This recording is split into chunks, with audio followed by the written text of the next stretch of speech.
We ran an exclusive in the Sun about 4 members of staff that have left Sussex employ. Now, these were 3 very well-respected, very professional comms staff, 2 communications directors, 1 based here in the UK, and also the person who was initially behind Meghan's Instagram page until recent weeks, where they've now joined Method Communications. They've got this whole new body of team that were behind the twerking video. How do we feel about this change of direction for the Sussexes, guys? Well, I mean, it happens the whole time, doesn't it? She can't keep staff, and that's always a very bad sign. And that goes back for decades. Well, not decades. It goes back for years, though. I mean, everyone leaves. I mean, she's obviously a nightmare to work for. And I mean, I've told this story before, but, you know, first time I heard about it was when she was rude to the gardener when she was at Frogmore Cottage, and the head gardener went and complained to the Queen. Queen drove down in her Land Rover and ticked her off. Oh, wow. But that's ages ago.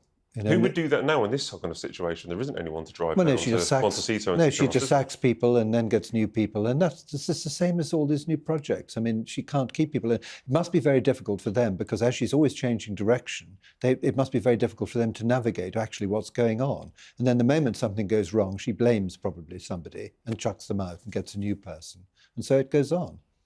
This is interesting. One source said to me, Samara, when we broke the story, they said, well, they always blame other people. There's always somebody else to blame if things go wrong. Yes. Because things have gone wrong this year. There's been so many PR disasters that have happened this year. Is there maybe a time where they stop blaming their comms chiefs and maybe start looking at themselves? It's a great question. I mean, their entire life is built upon the blame game and this victimhood that they perpetuate. I mean, they put it on their own family. They put it on their staff. Their staff are a revolving door of, as you said, Hugo, very qualified people who have worked in very high pressure environments, Meta, Apple, you know, Facebook. It's ridiculous that they aren't able to hold them, or Meghan isn't able to manage people properly. And not to go back to the podcast, but she said this very interesting quote. She said, "I no longer value decision made by committee," which basically means I don't care about what anyone else thinks anymore. I'm not going to consult anyone. And I basically am a one-man show and an echo chamber, which really does go to the whole dictator in high heels claims, you know, the accusations of bullying and the way that she manages her staff just being absolutely perilous.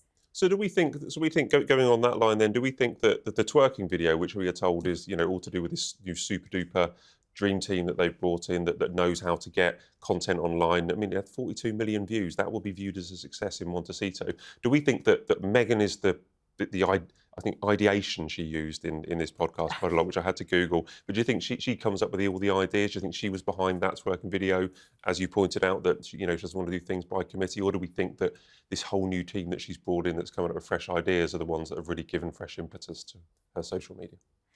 I mean, it was so left of field to see that twerking video. I know we've spoken about it a lot and everything like that, but it was such a change from the sanitized linens and cherry picking and fruit picking in the forest of Montecito. Then to see that twerking video with the random sound over it, it's such a sort of swerve in the other direction for her brand and her social media page. I know that it did get a lot of traction, and that's kind of what she wants at the end of the day. I did get the chance to listen to Meghan's latest podcast interview, and I kind of almost choked on my little can of gin and tonic when I heard the line of her asking people to tell the truth about her. What do you make of this line, Samara? Because she has been accused in the past of kind of bending the truth a little bit. It was kind of a plea where she was saying she wanted to change the narrative, and the narrative would be she wanted people to speak the truth about her. Yeah, speaking the truth, how about that Buckingham Palace audit and Kensington Palace audit where that has been withheld and not shown to the public? I think that would have a lot of truths in it about Meghan and the bullying allegations, or the revolving door of staff that she churns through, that she's had to sign NDAs. I mean, I don't want to listen to this woman about truth, because the fact of the matter is she's a constant liar. Her whole brand is built on a spin of lies, and I don't trust a word that woman says. So I think that it is very, very low of her to insinuate that we should listen to her truth, or she wishes that other members of the royal family told truths. I don't want to hear it from her. I really don't. Well, she was referring to 8 years ago. She said, "My dear friend Serena told me years ago, a lie can't last forever." And she added, 8 years ago is a long time, but not forever. she's trying to move forward, Hugo, but she is still talking about, still harking back to issues or problems that she had when she was in the royal family. Well, yes, she'll always do that. But actually, I think Samara and I and others do actually tell the truth about her, and I don't think she likes it very much. Right. I mean, that's probably one of the points. She did mention in the podcast that she was thick-skinned. Again, I did kind of raise my eyebrows a little bit about that. But apparently, a failure is a win for her. She also said that, and she ought to know because there've been plenty of them. And then also she said at the very end, if you persevered, which was I mean, thank you very much for making me watch an hour and a half of this stuff, by the way. I really needed that.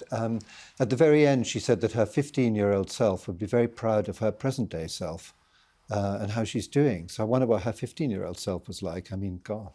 I don't think anyone's proud of their 15-year-old self. I mean, I don't understand what she was trying to say there. It was like the lack of authenticity in that interview was really palpable. Like, Emma Grede is, who was the interviewer, she's such a self-made East Londoner who actually really fought for what she has. And she's really the brains behind a lot of big brands, you know, the Kardashians, etc., which is a little bit tawdry, but, you know, she really is someone who worked her way to be there. Meghan, on the other hand, really socially mountaineered her way to the top. So it's very difficult to take, you know, this authentic side that Emma was giving and this complete lack of authenticity that Meghan was showing in the interview. It was very hard to watch. I don't know about... So, guys, when I was listening to it, and I didn't get the chance to write it down, but I started keeping a tally of the amount of times she actually used the word authentic. She used authentic, authenticity. It was something that was scattered. I think it was an hour and a half long, and it was scattered throughout about talking about how authentic she was, how authentic her brand was. 25 times I counted. You did count, did you? Yeah, 25 because I have times. no life. But yeah, she probably said it more, but it was scattered throughout there, and it was like, that's the one thing you're missing, Meghan. Nothing is authentic about you. I thought it was rather interesting that Emma Grede did that. I mean, I personally, I hate to tell you, being so very old-fashioned, hadn't heard of Emma Grede, and I imagine she did this thing so that she would be, you know, a lot of our people, the Meghan Markle people, would then watch her and say she'll also be better known. So now, and I was very impressed by her, and I looked her up, and she's done fantastic things, as you said. So what on earth she was doing, except somehow sort of, you know, getting on the bandwagon with Meghan Markle, I don't really know. It inspired a thought to me, you know, as I was listening to this. I thought, you know, why don't I come here today and tell you about my toothbrushing experience, you know, how I respect the toothbrush and how I throw energy into the brushing process, and how when I squeeze the tube, I'm connecting with life and sort of feeling getting the goodness coming out of it. That was what I ended up thinking at the end of this. In other words, what I'm saying, it was all psychobabble. Well, it's interesting. I came away from the thought thinking, I didn't feel overly offended by it. I was listening to if you came in as an outsider and didn't know the history of everything that's been going on, you would just listen to an entrepreneur talking with passion about her life and her business. And I think that the fact that we do have this long memory, she is trying to kind of change, as she talks, the narrative. And if she had come out with this interview 7 or 8 years ago, I think people may have been more favourable to her. I think it's because we still have the memory. We still know that everything that's gone on in the past. I think it's been such a wasted opportunity. She did seem to me as someone who was actually talking with passion about her business.